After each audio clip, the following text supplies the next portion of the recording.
दान हो गए। एक सेठानी जी थी, वो पैसा रुपया खूब इकट्ठा करती थी। लोगों ने कहा किस लिए? बोले मरते समय दान करूंगी ना तो ऑन द स्पॉट जैसे ही पहुंचूंगी वो चित्रकेतु मिलेगा, तुरंत उसको महाराज जी चेक दिखा दूंगी, ये देखो इतना रुपया दान करके आई, बढ़िया से डीलक्स रूम एसी वाला मुझको मिल जाएगा। तो मैया जी क्या करती, सारा पैसा रुपया लेके एक अलमारी थी सामने, दीवार थी, उस दीवार के अंदर सब पैक करवा दिया। मरने का टाइम आया, चारों बेटे बहू सब सामने इकट्ठे हैं।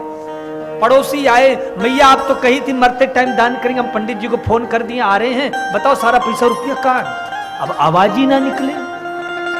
प्राण प्रयाण समय कप बात पित्तई, जब प्राण निकलता है तो ना स्वर निकलता है ना वाणी निकलती, कंठ अवरुद्ध हो जाता है।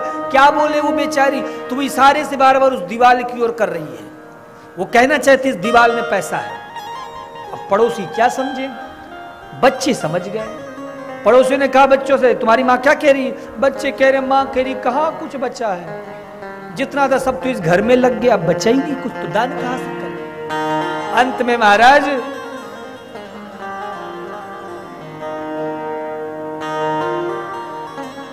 तो साहब ये कोशिश मत करो कि मैं मरते समय ही भजन करूंगा, मरते समय दान करूंगा। मैं तो आपको ये कहना चाहता हूं प्रिय भक्तों कि यदि तुम जिंदगी भर भजन कर रहे हो, पूरे जीवन तुमने भजन किया, अंतिम वक्त में अगर भजन नहीं भी हुआ तो मेरे भगवान खुद तुम्हें याद करेंगे। क्यों? क्योंकि वो जीवन भर मेरा नारायण नाम लिया है, तो आज अंतिम समय में मैं अपने नारायण अपना फर्ज अदा करूंगा। तो साहब भक्त का स्वभाव होता है हर जगह भगवान का दर्शन करना।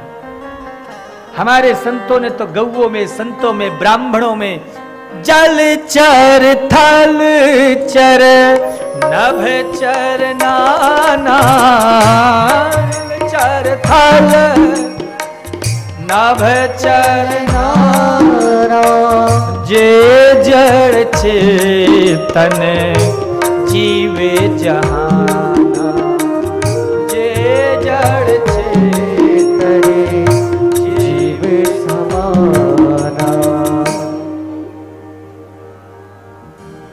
पतझड़ में तुम हो, बहारों में तुम हो, वीरा में तुम हो, नजारों में तुम हो, कहाँ जाके ढूंढो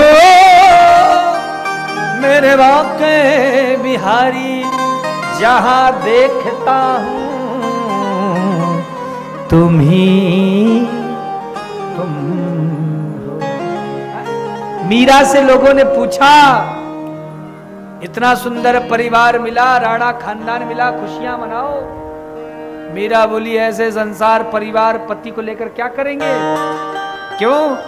क्योंकि हमारा तो संबंध केवल और केवल बिहारी जी से जुड़ा है। तोहे मोहे नाते अनेक, मानिए जो एक है। भगवान से संबंध बहुत सारे हैं, पर उसे एक मान लो जो तुम निभा सको। समझ रहे हो बात को भैया जी? चश्मा वाली माताओं, समझ रहे हो बात को? जो नाता मान सको वो बना लो।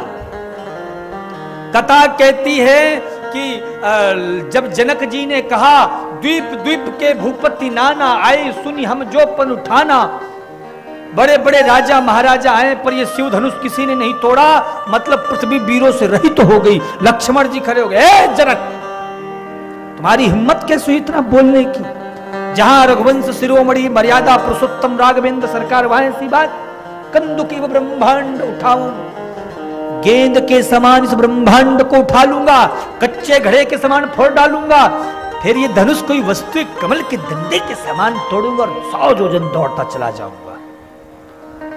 सारी सभा में शांति।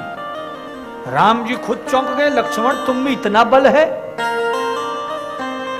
क्या? तुम में इतनी ताकत है? लक्ष्मण जी बोले नहीं है। क्या तुम ब्रह्मांड उठा सकते हो? बोले नहीं। क्या तुम धनुष तोड़ सकते हो कमल की डंडे के समान? नहीं। तो बोले क्यों? बोले अपने भरोसे थोड़ा बोला हूं। तो किसके भरोसे? किसके भरोसे बोल दिए? अस अभिमान जाहि जन मोरे, जाहि अब मोरे। अस अभिमान जाहि जन मोरे। अस अभिमान जाहि अब मोरे। मैं सेवक रघुपति पति मोरे। मैं सेवक रघुपति पति मोरे। अस अभिमान जाहि जग मोरे। अभिमान जाहि जग मोरे। अभिमान जाहि जग मोरे। बोले मैं किसके भरोसे बोला? बोले प्रभु आपके भरोसे। क्यों? क्योंकि मुझे किसी चीज का घमंड नहीं है, पर एक बात का घमंड है कि मैं राम का हूं और राम जी मेरे हैं। ये घमंड